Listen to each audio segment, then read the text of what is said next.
I would like to welcome you to our third equine health webinar in our 2024 series. These webinars are delivered with Michigan State University's College of Veterinary Medicine and My Horse University, an online horse management program based in Michigan State University Extension. You can use the Q&A tab to type in questions and press send during the presentation. If you are joining us from Facebook, please type your questions in the comments section. If a question isn't answered right away, our presenters will field these questions at the end of the presentation. My name is Christine Skelly. I am the director of My Horse University, and I also work with Dr. Julie Strachota from our vet school to deliver this webinar series. Tonight, Dr. Julie Strachota will present My Horse is Injured. Will present So You Want to Pursue a Career in Veterinary Medicine, a student-led panel discussion.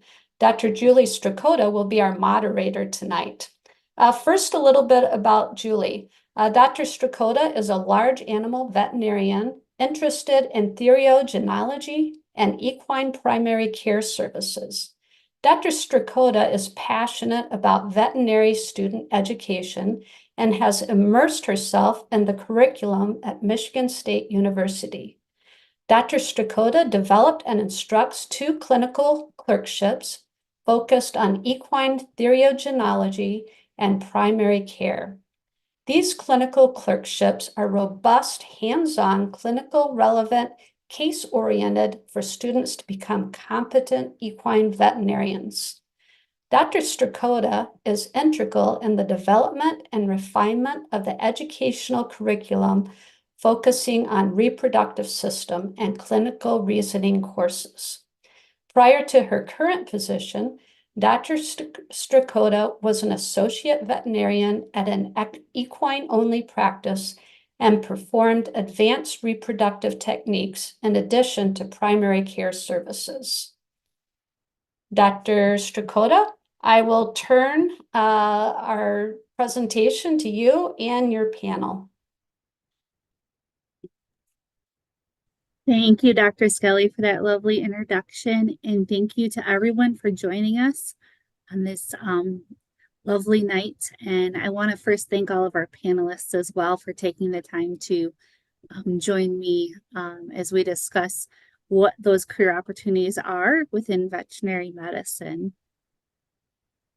So the first thing we are going to do tonight is I'd like to actually talk about the different options or career opportunities within vet med. And so I've invited Sarah Machniak. So she is part of the veterinary nursing program here at Michigan State University College of Veterinary Medicine.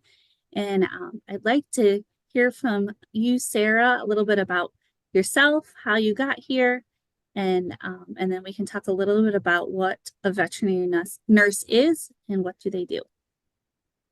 Thank you, Dr. Strachota. Hi, everybody. My name is Sarah. You can also call me Sarah Mack, as there are 2 Sarahs in the vet nursing program, so that kind of helps make it less confusing. I am a veterinary nurse myself. I worked in small animal for 7 years, mostly in dentistry. I love teeth.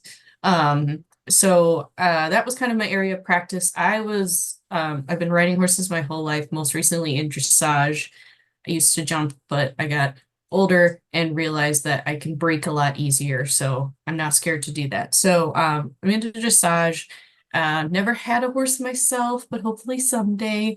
But I was really wanted to keep horses my fun, because sometimes you have that separation of like, or you don't have that separation of work, and especially as a veterinary professional, it tends to bleed over. So I was very like, nope, I will not practice on horses. Horses are my fun. Dogs and cats are my work. So I I would ask everybody to raise their hand to tell me if you've heard a veterinary nurse before. So if you know how to do that on the chat or on the Zoom function or want to put it in the chat, please do. But most people know veterinary nurses as what we call in Michigan a licensed veterinary technician or an LVT. So I'll talk a little bit more about that on the next slide as to why we have a little bit of identity name crisis, but we'll talk about that. So to become a licensed vet tech or a veterinary nurse, you must graduate from an AVMA accredited program and take the VTNE, which is a big board exam. And the veterinary nurse is a more hands-on career. So if you like to do things that are very hands-on, sorry. Oh, okay. If you like to do, more action-oriented items, you like to be on your feet, you like to be doing, then being a veterinary nurse might be for you. I listed some responsibilities, and a lot of the stuff is what we teach our students. But you'll notice in all the responsibilities, everything is very hands-on and with the patients.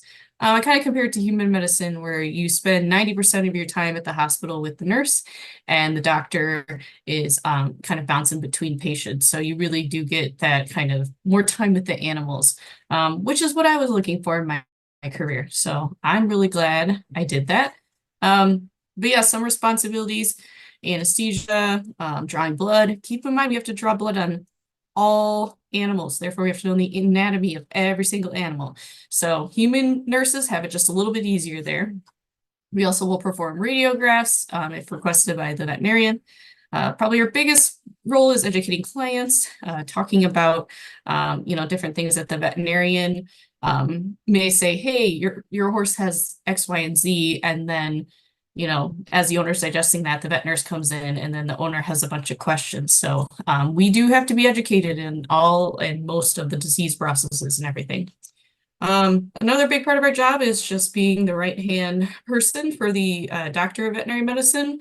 Anything they need, and we're very good at anticipating. Usually, if you need something, it will probably be there. We really get to know our wonderful veterinarians.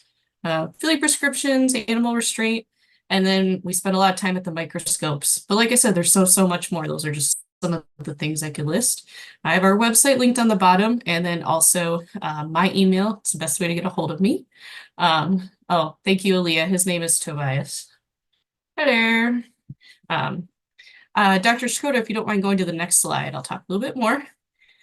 So of course I have to plug Michigan State because I am a graduate of that program, and I am on faculty there now.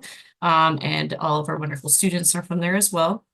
We're the very first program to become accredited by the American Veterinary Medical Association, meaning that we held our students to a high standard. We continue to do that. And we've had that since 1973. So we did change our name from the MSU Veterinary Technology Program to the Vet Nursing Program in the support of the Veterinary Nursing Initiative, which is basically a nationwide initiative saying, hey, let's give the veterinary nurses some protection, title protection, and also just hearing the word nursing just to me is a lot more like caregiving and all of that. Veterinary technology just seems like I work at computers all day, which I don't, and my computer skills reflect that. So we did that in 2020. And we didn't get to have a big party because of the COVID, but maybe sometime we will. So if you have any questions about the differences of veterinary technology, vet nursing, send me an email. I'm happy to talk more about it. We do offer a certificate and Bachelor of Science academic pathway. Certificate is what the program originally was, and we do continue to hold it. Basically, you come out of that. It's not a degree granting. It says, here is your certificate. In the program, not much different. You just take 2 less classes, and then you do 1 semester less on the clinic floor. The bachelor's, you do, the same amount of classes plus 2 extras. You may do 1 to 2 semesters on the floor, but then you have to take all the other bachelor credits that the university says, hey, you have to take these in order to get a bachelor's. So we're talking geography, we're talking chemistries, kind of the extra things. So that's probably our biggest difference. Typically for high school students, do recommend that Bachelor of Science. You never know where life's going to take you. But the certificate is an option, and we want to make sure we're giving everybody equal opportunities to become a veterinary nurse if that's where they want to be. We have our large animal farm, so that's probably one of the big differences between us and like an online program or some of the other programs in the state of Michigan. We do really get a lot of time with large animals, thanks to our beautiful farms. So we are a limited admissions program, but the good news is we're looking to grow. So if you would like to jump on board, now is the time. That is mostly for a couple of reasons. One, we need faculty to student to animal ratios in order to keep everybody safe. And also, it's just with the structure we have right now, it works really well. But I like it because we have a small program and the amenities of a big university. And I get to know all of my students. I know everybody's name, something about them. And I think that is like a very wonderful part of the program. So once you would apply and get admitted, which I'd be happy to talk about that via an email because it's a whole lecture in itself. You would spend 4 semesters of doing classroom work, live animal labs, microscope labs. And then after you pass all your classes and do a really awesome job, you spend 1 to 2 semesters in the veterinary hospital doing clinical rotations and all the things I talked about before. So radiology, anesthesia, surgery, all that fun stuff. And then you get to pick some fun clinical rotations, and we'll talk about those when my awesome students come on. But one of the big advantages is we integrate with the doctors of veterinary medicine students on the floor. And so you really start building that vet nursing doctor relationship very early. And then our wonderful DVMs will be advocates for us. So they might say, hey, I like you, come work with me. Or, hey, let's pay her more. I've seen her do really, or seen them really do work. I usually tell people 110% employability post-graduation, but that doesn't make sense. So if you do this program, you will absolutely have a job. You will probably be fighting job offers off left and right. Like I said, we are growing because there is a very large need, especially in large animal and equine. So if you're interested, then yes, that we will take you. And yeah, there's a very, very large gap to fill, especially because a lot of veterinarians are retiring, which we'll talk more about that later. So we are, you will have a job because everyone wants a Michigan State veterinary nurse as well, because they're the best of the best in my unbiased opinion as an alumni and a faculty member. But I see that Aaliyah asked a question, so I'm going to answer that real quick, and then I'll hand it over to Dr. Strachota. Is it easier to only do equines rather than large animal? I'm actually not sure because I never practiced. So I will probably ask Dr. Strachota and anyone else that's worked in a large animal practice to answer that. I know there's a shortage of equine vets. Yes. And how much does it pay to be a vet nurse or an assistant? Good question. So a veterinary assistant is a on-the-job trained person. They do wonderful things like cleaning, organizing, keeping everybody on track and extra hands. Hopefully that the pay for vet nursing is getting better. It is not comparable to our human nursing counterparts, but it's getting better. But typically our students are asking for anywhere between 22 and 25 an hour. And that's starting out. And again, that bachelor's degree plus Michigan State education does give you that edge. So you can ask for more. Then we also talk about going places with benefits and all of that, but I won't get too much on my soapbox. And there's a lot more things that a veterinary nurse is trained and able to do over a veterinary assistant. So, if anyone has any other things, I will be happy to answer them. How many vet nursing students are admitted each year? Good question, Lucy. We are looking to admit about, I think we're at about 50. I don't know. So we're about 50 now, and then we are looking, and then our end goal is 100 per year. We just need more classroom space and we'll be golden. But that is about where we're at. All right, I'm going to hand it back. You guys didn't just log on to hear me yammer, so I'm going to hand it back to Dr. Strachota. Thank you, Sarah. Appreciate it. So I thought I would just share a little bit from the DVM program, just really quick about the curriculum, and then we'll open up to our panelists. So the DVM curriculum here at MSU is a 4-year system-based curriculum. This is the entrance. Actually, this image right here is the entrance to where all of our students in their first 3 years enter. There's a big classroom here as you enter to the left. In total, our students are in preclinical semesters for they have 1.5 preclinical semesters and then 3.5 semesters where they are on the clinic floor.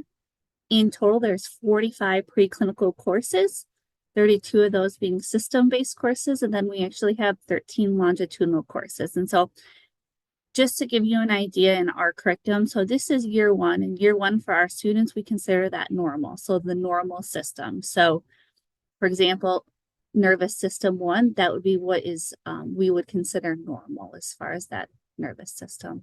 And so you can see all the variety of different systems that our students are learning about. In addition to that, they have longitudinal courses of One Health, veterinary doctoring, veterinary practice management throughout the entire year. In year 2, we switched to abnormal. So once again, you're going to see those same systems out there, but we're doing more of the normal and how we treat the abnormal. Once again, we have some longitudinal courses as well. In year 3, we actually switch and ask our students to think more as a doctor and use their clinical reasoning skills. And so along with practicing that with cases, they are going to be doing their junior clinical experience and junior surgery where they perform their first live surgeries during their 3rd year before they enter the clinics. And so right now here at Michigan State is an exciting time of year. Our students actually, 3rd year students just completed their first 3 weeks on clinics. And so they're starting their 2nd rotation right now. On the clinic floor, our students have 3-week clerkships, just like our nursing students. So like Sarah said, our nursing students and our DVM students, they work side by side throughout the curriculum as a team. And so on the left, you can see our required clerkships. In addition to those 9 required clerkships, our students can take a variety of electives, and they can actually take up to 6 externships, which means they are off campus. So that's enough about our curriculum right now. We can answer more questions as we go, but I'm hoping that we can start to have some questions in our Q&A and also get our panelists talking. And so the first thing I am going to ask our panelists is I will announce your name, but if you could introduce yourself, tell us where you're from and where you're at within either the vet nursing or the DVM program. And so let's start. I have Emily first. Hi, okay. So my name's Emily. I am from Rockford, Michigan. If you don't know where that is, it's Grand Rapids area, same thing. And then I am a 2nd year veterinary nursing student. Thank you, Emily. How about Lindsay? Hi, I'm Lindsay. I am from Jasper, Alabama, so definitely not from the cold winter wonderland of Michigan. I am currently a 2nd year DVM student. Asia. Hi, I'm Asia. I'm from Oscoda, Michigan, which is a little tiny town up here. I am a 2nd year veterinary nursing student. Amanda. Hi, I'm Amanda Norman. I'm from North Carolina, so I made a big move up to Michigan. I am currently a 3rd year veterinary student in the DVM program. Jessica. Hi, I'm Jess. I'm from Davisburg, Michigan, so about an hour away from here, and I'm a 1st year in the DVM program here at MSU. Isabel. Hi, I'm Isabel. I am from the eastern Upper Peninsula of Michigan. I saw that there's somebody here from the Western UP, which is great. I'm a 4th year student in the DVM program. I am 38 days away from graduation, so I'm not counting. Thanks, Isabel. Cheyenne. Hey, I'm Cheyenne. I am originally from New Jersey, and I am a 3rd year DVM student. Well, thank you, everyone. Celeste, I see there is a question here from Lucy. So how many DVM students are admitted each year? So how many students are in your class? Jessica. There's 115 first years this year. So in general, we run right around 115 to 120 students per DVM class. Great question, Lucy.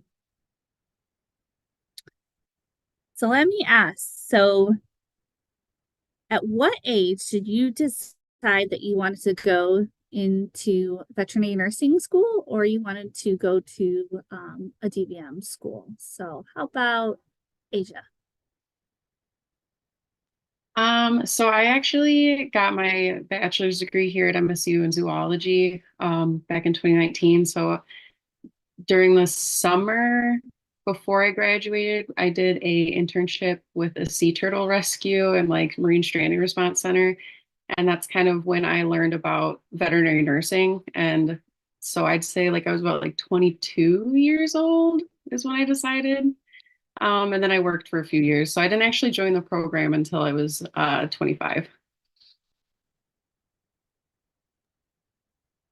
Thank you. How about Amanda? When did you know you wanted to go to veterinary school? So I knew pretty young that I wanted to work with animals in some capacity and was pretty sure I wanted to be a veterinarian.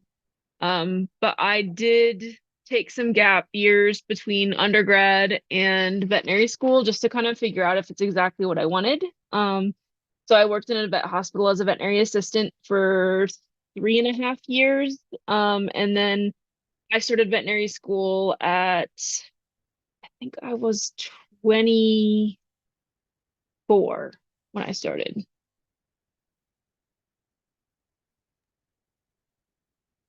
Well, thank you. How about this? Would you guys be able to share with us, and I'll call on you, what a day is like for you in veterinary nursing school or in veterinary school? Just what it looks like, where you go, what do you do? And we have a whole variety of students here. So let's start with Emily. Can you talk to us about what a day looks like right now for you in the veterinary nursing school? Yeah, I would definitely say it does kind of depend on the semester that you're in and the year that you're in. As a first year, you do a lot more classroom work and you're not quite there to especially first semester. Honestly, to start, those semesters feel more like years. So you're like spending so much time in the classroom, and it honestly feels like you spend a whole year learning this material and getting to know your classmates. I always mess up and say I'm a fourth year, even though I'm only a second year. But I would say right now, with my class schedule as a second year and my final semester, it's let's say for today, I had class from well, I would have class from 8 to 4 if I had my dentistry lab. But today, is today Monday? No, today's Tuesday. Yes. Oh my goodness. Tuesday, yes. Sorry. Monday is such a long day for us, but on Tuesdays we have our VM 270, which is kind of like a skills class, I would like to say. We just did an event where we talk about difficult conversations with actual people, and it's kind of like a mock scenario, and it's actually really fun. I really enjoy it. I think it's a great way to ease us into client communication right before we hit clinical floor, and it's like the real stuff.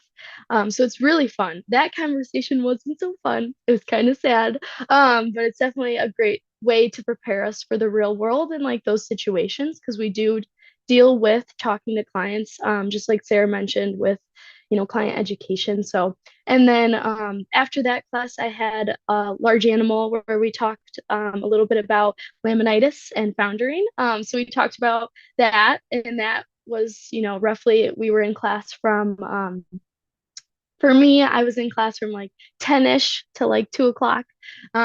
But I mentioned Monday. Monday, I was in class from 10 to 4. So it's a little bit longer. Again, it does kind of depend on the day and what our class schedule looks like. My favorite semester, though, was definitely last semester.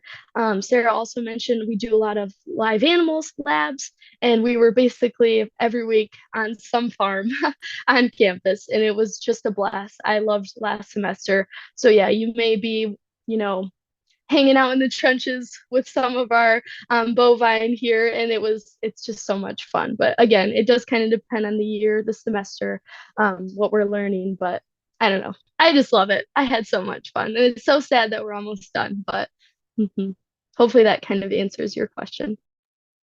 Thank you, Emily. Jess, how about you? What does it look like for a first year student within the DVM program? So for us, we usually have class every morning. And I would say the majority of the time we're done by the early afternoon. So it's not the longest day kind of sitting in the room. It changes if you have labs or, like client simulation or stuff, and you go at different times. So they kind of stagger us pretty well. So it changes every day. So kind of like living by your Google Calendar as your like Bible. It's like the first thing I look at. And I would say that like we often have like the evenings to kind of to ourselves to study, so a lot of studying, but there's plenty of time to kind of have your own hobbies and like kind of work on your like own mental health, like getting outside and stuff like that. So I think that's almost just as important as studying, and as long as you're making that time for yourself to make it all worth it, because there is a lot of independent studying based on our curriculum. So making sure that you're still interacting with people and you're not just kind of like focused on looking at a screen all day long. So trying to integrate that in with our curriculum, I think can be challenging because it can feel isolating at times. But I think that there's plenty of time and plenty of opportunities to get yourself involved. So thus far, I really enjoy kind of the variety of the schedule. Thank you. Lindsay, what's it like to be a second year DVM student? It's crazy, to be honest. Like Jess said, you basically just live by your Google Calendar. That will be your savior. Since we do systems, no course is like truly exactly the same in terms of like how your schedule is going to be. So there are some classes that are a lot more like lab heavy. So you're going to have a lot more like maybe half days where, section 1 is going to be in the lab in the morning, and then section 2 will be in the lab in the afternoon. But it's fun. I still get to do whatever I want. Like I still have my job. I'm still in clubs. So like Jess said, you still do have that time to yourself as well. And then the way we do the classes at MSU is like we have the flipped classroom style.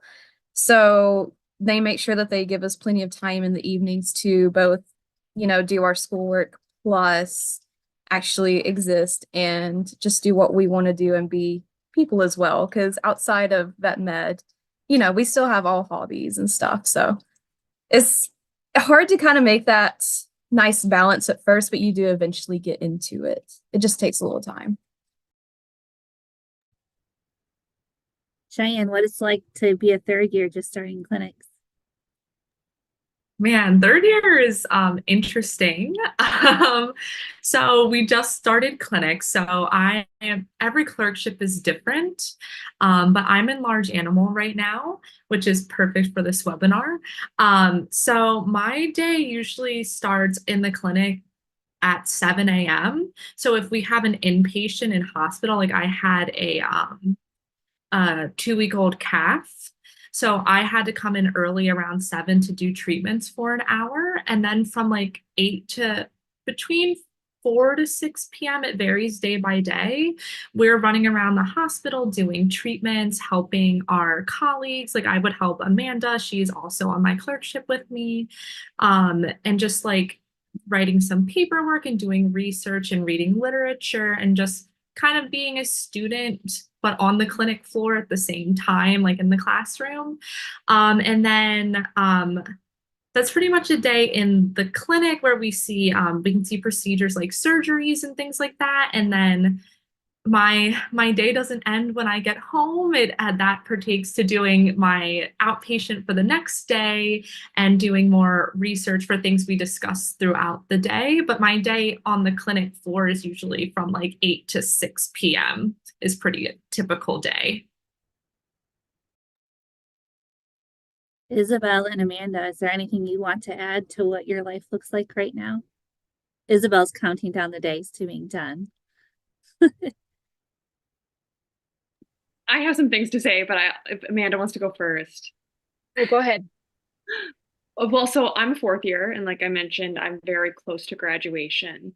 And I will also preface, my first year of vet school was during COVID, and we were all online. So what my vet school experience started out as and continued through looks very different for the first and second years now.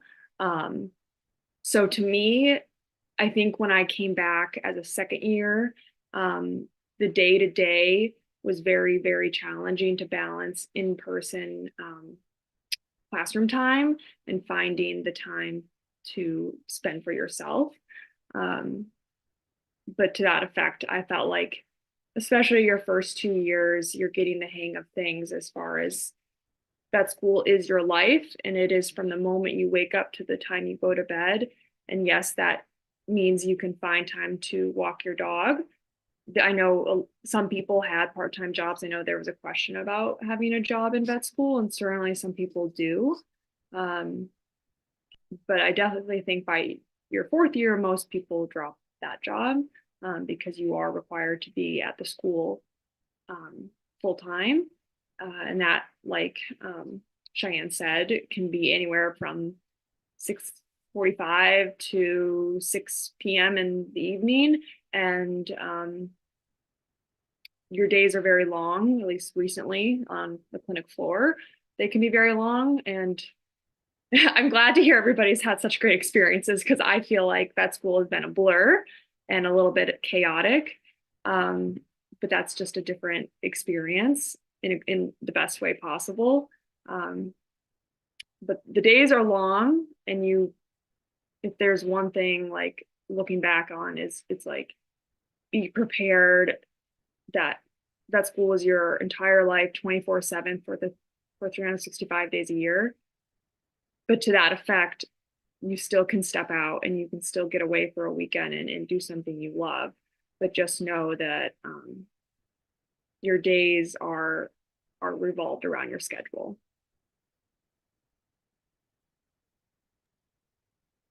Well, thank you. There's a question here from Aaliyah. So what are your professors like? Asia, do you want to start there for the nursing program? They're all great. I really appreciate the care that I feel like all of our professors have, and they're all instructors. So I just feel like they know what they're talking about, and they really want us to succeed, and they're willing to go out of their way to help you as long as you're willing to ask for help. Like, they're always there to provide that help. And they're a lot of fun too. I think when I was in school previously, sometimes when you're interacting with like a university professor, they can be kind of intimidating because some of them are a little bit more like rigid and serious. But I appreciate that in this program, everybody is like an actual person. And they'll like willingly like talk to you and, talk about their own lives and stuff and their own experiences and the mistakes that they've made in their career, or things that they've learned from. So it's a lot more, I feel like we're a lot closer to all of our instructors compared to like my previous experience in education. Yeah, I feel like at the end, by the time you graduate, I would be more than comfortable reaching out to any single one of them as like a friend and not just as like, a colleague or something like that. Thank you. We're getting some great questions in here. By a show of hands, can the panelists raise your hand if you are doing mixed large animal, if that's your interest? Do we have any mixed large animal? So we have one, Amanda. How about equine track? Oh, and Lindsay. What about equine track only? We're just going to stick with horses. 3. How about small animal? How many small animal? There's a couple mixed, right? And maybe some that are still considering mixed animal. What I mean by mixed animal being all species, right? So small and large. So we have a good variety of students on our panel tonight as far as what their interests are. Along those same lines, would someone be willing to share maybe how your species interest has changed from when you got into the program to today? Anyone want to share if you've had a change? Asia.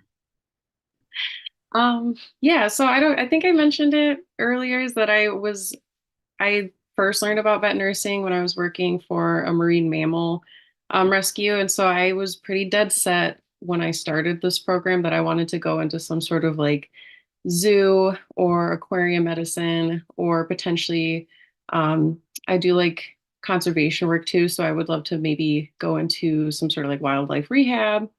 Um, and I was pretty dead set on that until I started working here at MSU in the ICU for the small animal emergency clinic. And I realized sometime like a couple months ago, I realized when we were getting ready to apply for our clerkships in the summer that I actually had not thought about working at a zoo in like months. I was just pretty consistently thinking about like my future in emergency medicine.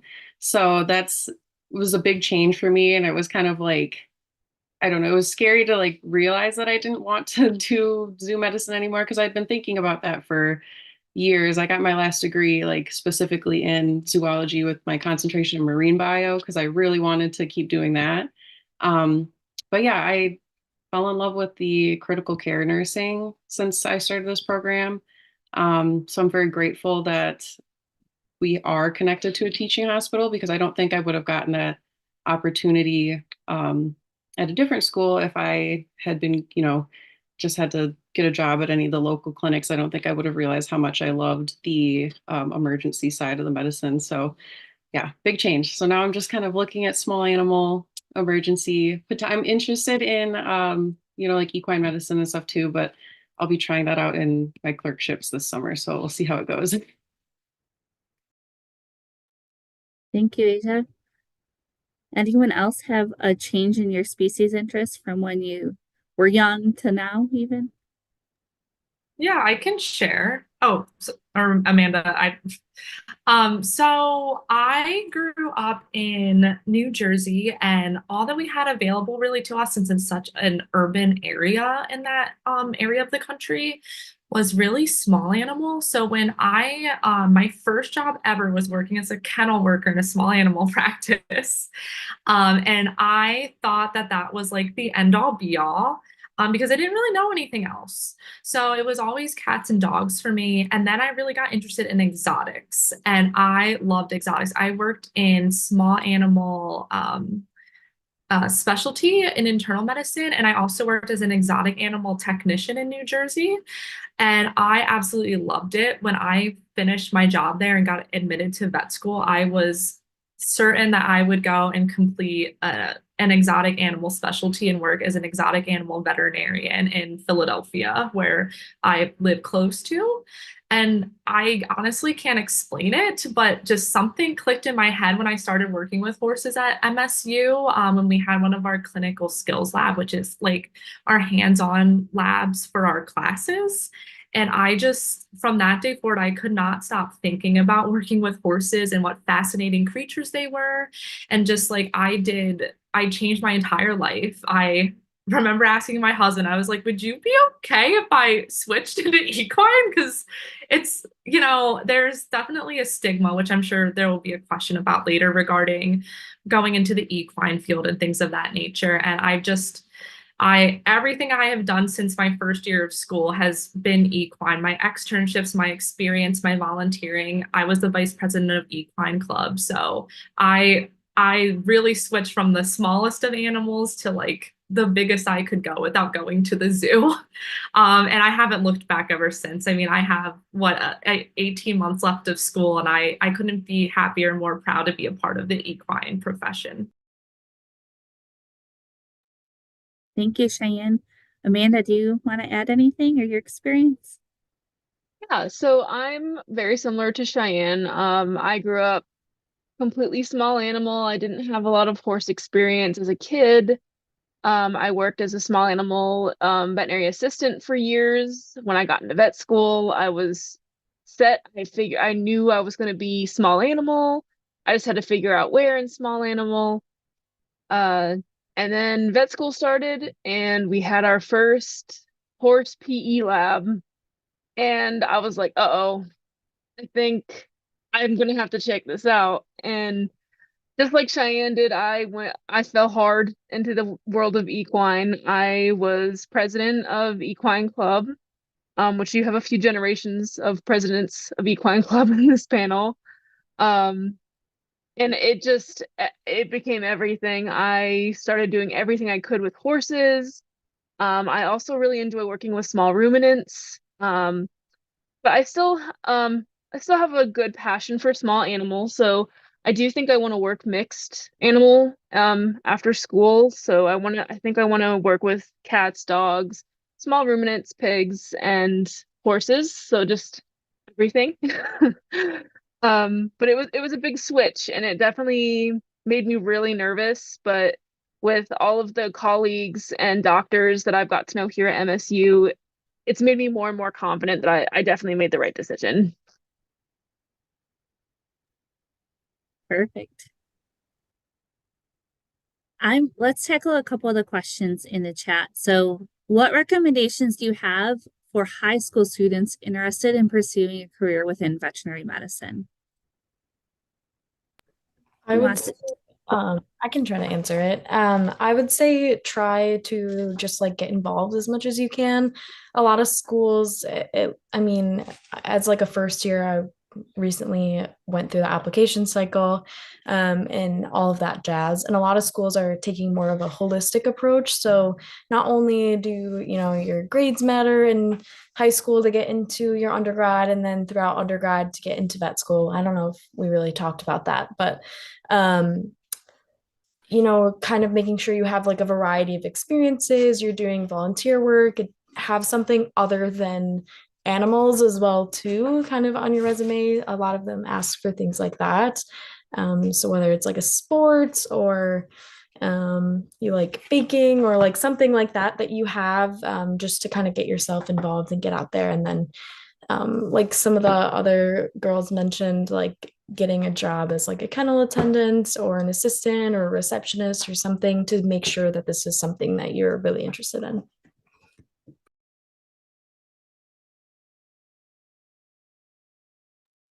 Anyone else? Yeah, Isabel.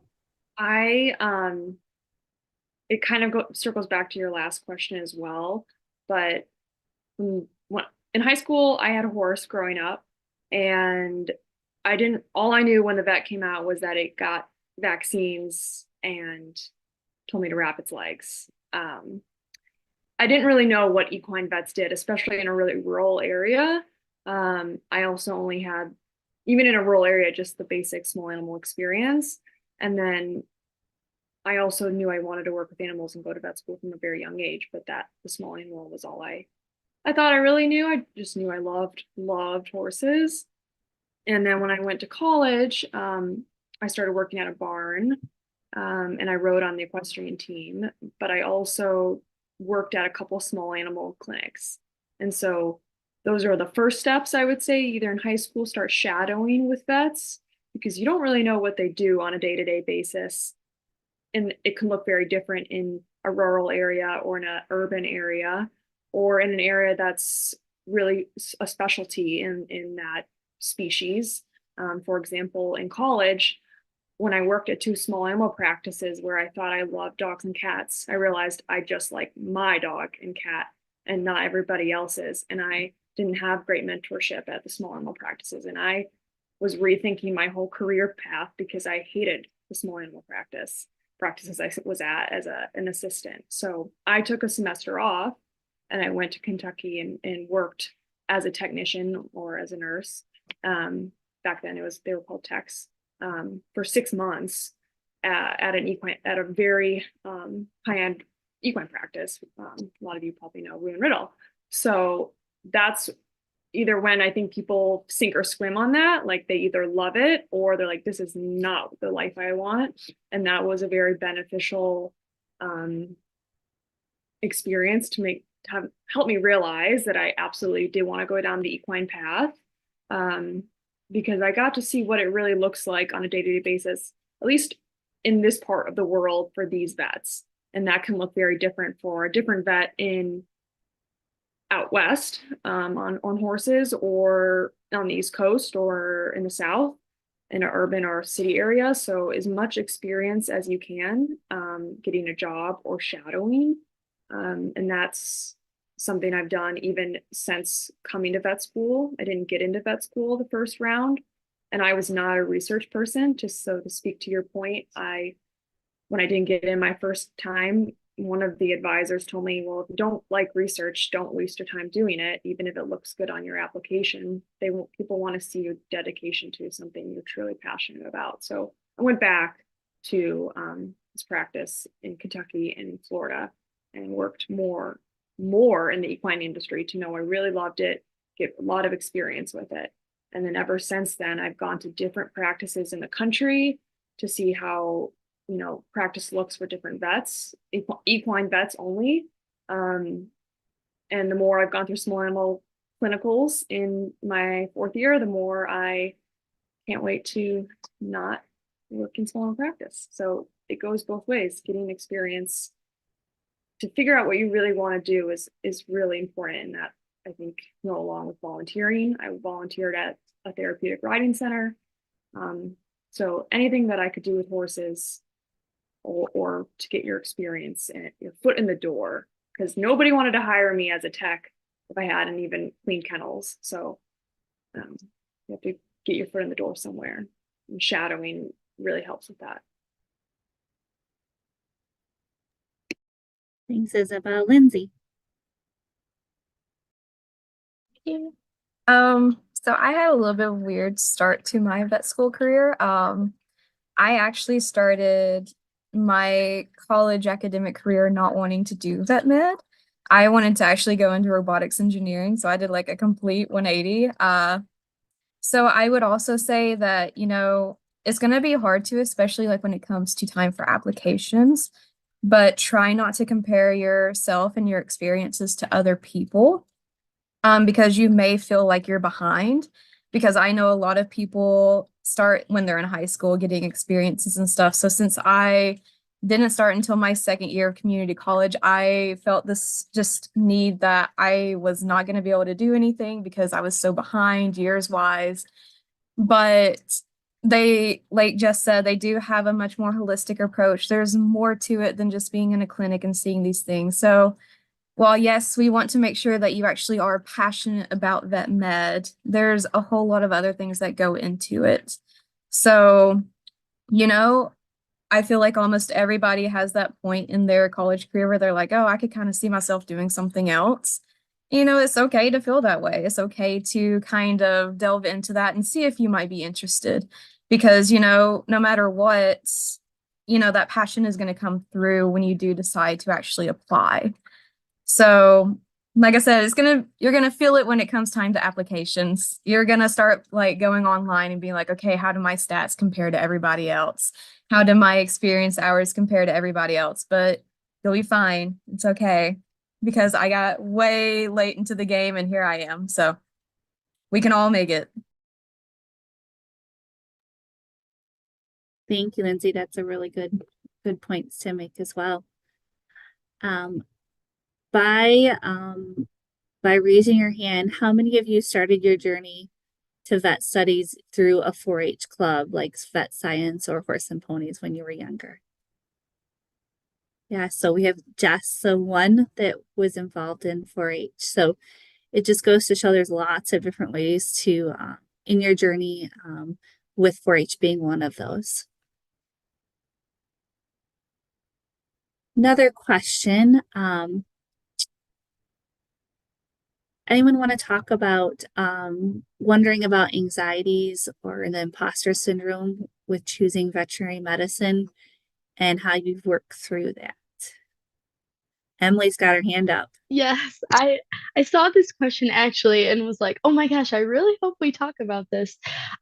Because I think I've heard from a lot of us panelists, like, having like either prior experience working with animals, having pets, things like that. Sounds like a lot of us on the panel do, but I actually did not have any sort of real experience other than owning pets. And that was pretty much it. And of course, I was trying to, I entered college, during the pandemic. Um, and so for a few years, I like knew I needed to get those hours in and I knew I needed to find some sort of experience, but I was way behind and all these clinics were telling me no because they were worried about obviously COVID and they didn't want to, I was basically like a risk to them, and I wasn't being paid. I was just here to shadow and volunteer. So it was just another body in the clinic and they just obviously have so many people you can take in. So I was basically like walking into clinics and saying, hey, I like need hours in order to just be in this program, like trying to find connections with people. Especially because I was like, well, you're a nurse too, so you probably know what I'm talking about. But it was a very difficult process. And I also was not so much, going from like a different route in terms of species. I wanted to go into human nursing. And so I was going to get certified straight out of high school and I was in it for the money. I was like, sweet, I'll be a human nurse. This is what I want. But I never really, that wasn't, as a little kid, my parents knew this too. They were like, this isn't really what you want to do. It's never been what you want to do. So they really pushed and encouraged me to pursue vet medicine and like becoming a nurse, which I didn't know was a thing until I went to Michigan State. And so, yeah, they helped me a lot with like shadowing opportunities, and I found some really odd jobs. I mean, I lived on Mackinac Island for a summer, and I met the veterinarian just by like I knew someone who worked in mail, and they knew the vet. And so the vet contacted me and he was like, come shadow me. So I got to hang out with him for a summer, which was really cool. And I worked a little bit shadowing in a clinic, but I mean, I struggled. It was very difficult to find those hours, which now, of course, it's a different process. I'm not saying it's similar now. That was like during COVID when things were just craziness. But I think in terms of imposter syndrome, like I truly felt that. I felt like so out of place. I joined the curriculum, joined the program, and people were also like a lot older than me, already had a bachelor's. I was still just a baby college student and this is my first degree. I also felt like I had no experience and I had a lot of students in my class who had worked in a vet practice for years and years and years or who had horses, and I really felt like I was at a disadvantage and I kind of resented those people in a way because I was just like jealous of their experiences. But one of my instructors, Christy Sneed, who, if you go into the nursing program, you will love her. Everybody does. She's amazing. But I mean, the first thing she said in our class was exactly that. She was like, I came in here with no prior knowledge. But I really advocated for myself and I worked hard and I said yes to every opportunity, because no matter what, if you even had prior knowledge, it doesn't really matter because you didn't know the why. That's what we say in our nursing program all the time too. You may have known the how and like what to do, but you don't know the why, and that's what we're learning. So I think it's so important to take that with a grain of salt. Like, yes, these people have experience, but they still are learning. Like, we're here to learn. Nobody knows everything. But yeah, so just take those opportunities, say yes whenever you can. And just like don't be afraid to like talk to people, make connections, because yes, they might have a clinic job and you might be like, I have some free time on Fridays. Can I maybe shadow your clinic, see if they have an opening? And for me, because I knew I was at a disadvantage, I found out that oncology at MSU is hiring. So I started working on oncology and I love the team and they're amazing. Then I worked in anesthesia and then I worked in radiology. Like, I've bounced around, and this is coming from someone who like really never touched an animal in that way and was like very scared. But I was like, this is, a way for me to kind of, I don't know, just like help myself, especially when it comes time to clinics, having my foot in the door and really experiencing that, just because, like, you know, having experience is everything, absolutely. But it's, it doesn't really matter how you get there as long as you get there. So yes, take those opportunities. Don't be afraid to be anxious and nervous because everybody feels the same way. And you're going to experience imposter syndrome. Like the first time that we were told to do a blood draw, I was like, I'm going to get on the first try. Like I fully was like so overconfident and my ego was way too boosted. And I didn't get it. And some of the people who had never really worked in like any sort of setting had gotten it. I was so frustrated with myself. I was like, why is this not happening? Why is it not clicking? But eventually it came and it just took time and practice. And that's all it takes is just be patient with yourself. Accept failure because it's going to happen and it's probably going to happen a lot. But just know that like once you do it wrong one time, you learn from it. Like you will never make the same mistake again. So but yeah, hopefully that helps with the imposter syndrome and anxiety. So Thank you, Emily. Lindsay, I see your hand. Yeah, so I think kind of anxiety is something that's going to happen for all of us. Generally in vet med, you have like a very certain type of person who always wants to make sure that they cover all the bases. So when something goes wrong, you're going to always be like, oh, could I have done this? What did I do wrong? All of that.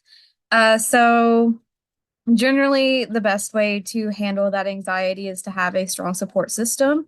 So, for example, I have my husband, I have my animals. During school, I've made some great friends with my classmates, and then also like the professors that I have are super, super supportive. There was a point in time where I was super sick and I worked with my professor to figure out a way like where I could take an exam later just so that I could actually recover and not focus on that anxiety of I need to do well on this exam because I need to know all of this information in the future. And imposter syndrome is, of course, one of those things. It's a big topic right now because it really does happen. I came into vet school thinking that I knew so much about horses because I did my BS in equine science and then my master's also did equine research. So I came in, I was like, okay, I'm going to be able to like nail down a lot of this equine stuff. But then when I saw people that, inevitably still had more experience than me, it kind of started making me feel like, oh, well, maybe I don't know as much as I actually think I do, stuff like that. But that's when you kind of get into this whole thing of vet med is pretty small and you're not going to always know every single thing. So that's why you need to make these great relationships with people, with your professors, with your classmates, all that, because then you can learn to basically lean on them in the future whenever you get to a point where you don't know something. And that kind of helps me because then I know that it's not all on me to know every single disease that an animal is ever going to have. So if I have something that is, oddly like derm, I have a professor at MSU who specialized in derm. So I can use them in the future as a resource. And then always as a plug, therapy's great. Animal therapy, love it. So just go find an animal and just go hug them. And it helps so much. Thank you, Lindsay. So we are getting close to our end here. I would like to offer the panel if there's something that you would like to share with our audience. Now is the time. So is there anything that we haven't covered that you would like to share about your experiences, how you got here, anything? I would say when I was in high school and even like doing my undergrad, I felt like applying to vet school was like the secret thing that like no one really talked about. Just because we're so competitive, we know that there's not very many like veterinary schools. There's low number of acceptance compared to applicants at every school, that sort of thing. And so I just felt like it was like this like secret, super competitive thing. And I really don't think that it should be that way. And I think that through like social media and stuff, it makes it a little bit easier. So my advice to anyone who like wants to apply to vet school or veterinary nursing is to like reach out and ask those questions like, hey, like, could you read this on my application? Or like, do you have any advice? Just to try to ease some of that stress. I know I've helped a few students kind of walk them through the VEMCAS. Sorry about my puppy. Like walk them through on like how to like the steps of applying and things to make it easier. And I think taking away the like scary secretive part of that is like super important. So just reach out and like ask questions. Most of us are super open, so we're here to help. We were in your shoes, so. Thank you, Jessica. I see Sarah's hand up. Sorry, I was trying to type an answer to Ellen's question and I accidentally hit the button answer live. So I will answer it live. The question is, are there opportunities in the vet nursing program for older students such as someone wanting to change careers? Yes, absolutely. You see my students are nodding their heads. That is definitely something. I had a classmate who was a civil engineer by day, and this was her retirement job, and this is what she always wanted to do. So she did it. That's kind of where our certificate option comes in, especially if it has been quite a while since you've gone to school. It's a little bit less credits. So Ellen, definitely send me an email. I don't know how to get it to you, but some of these people do. So definitely send me an email because I would love to chat with you. Thank you, Sarah. Anything else from a panelist?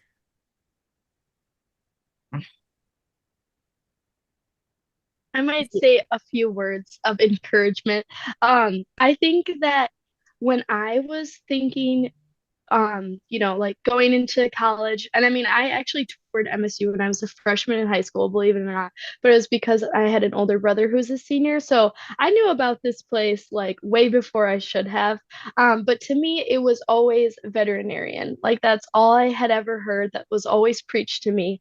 And I didn't know anything really beyond just vets. Didn't really realize that the person who walks in the room who first greets me was actually the technician or the nurse. So it was like mind-boggling to know that there's other roles in veterinary medicine and even beyond that. You don't even need to just be a nurse, be a vet. You could work in like sales. You could like sell food products to different corporations. You can sell vaccines, things like that. Like if you can work in research, you can work in labs. Like you don't just have to strict yourself to two things. Of course, doing one thing will ensure you are able to do more hands-on, whereas being a vet, it's more diagnostics and you're like very knowledgeable. But I feel like I just can't say this enough. Like really explore your options and get to know each profession before you make a decision, because you may feel that being a vet was what you've always wanted to do, but this nursing thing is like really new to you. Like research it, get to know the field. Like don't just restrict yourself, like I said. Explore your options, because I think that's what made me nervous to want to do vet med, because I only knew vets. And so that's why I was like human nursing. I could do like a whole bunch of stuff if I chose that. Then when I learned I could be a nurse in animal science and I could take radiographs, do blood draws, I can perform anesthesia, I can do dental work, I can perform lab diagnostics, I can do oncology, I can administer chemotherapy. Like we are really cool. Just letting you know, we're pretty cool people. And I absolutely love my job. Like I think if you're one of the things we hear a lot too is the stereotype with pay. Honestly, you don't do this profession for the money. You do it because you love it. It's the passion. That's why we do it. And if you're in it for the money, I hate to break your heart, but we don't make like thousands and millions of dollars. But I think it's like if you love your job and you're able to like make an impact on a client and their pet, I think it's so rewarding, even more so than a glamorous paycheck is.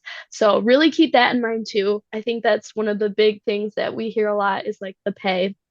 And then also like take care of yourself too. If you decide to choose any of these professions, school is going to be hard and it's going to be a challenge, but I promise you can have a life. Like I work 2 jobs. I'm a tour guide for Michigan State. I also work at the hospital. I can go hang out with friends too. Like I can do all those things. And it's important that I do those things because school can be so challenging and so draining.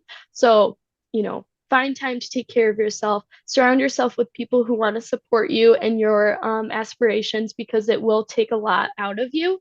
But also just have fun because really, whatever this like profession you decide, you're gonna have so much fun. But yeah, enjoy it because it's like actually happens really fast. Like I'm gonna be graduating soon. I'm gonna be in clinical soon. Gonna hopefully be certified soon, and it's all happening like boom, boom, boom. And you're going to be like, actually, can I slow down? Can I stay here? I don't want to leave quite yet. That's kind of how I feel. So, but yeah, good luck. It's going to be great. But yes.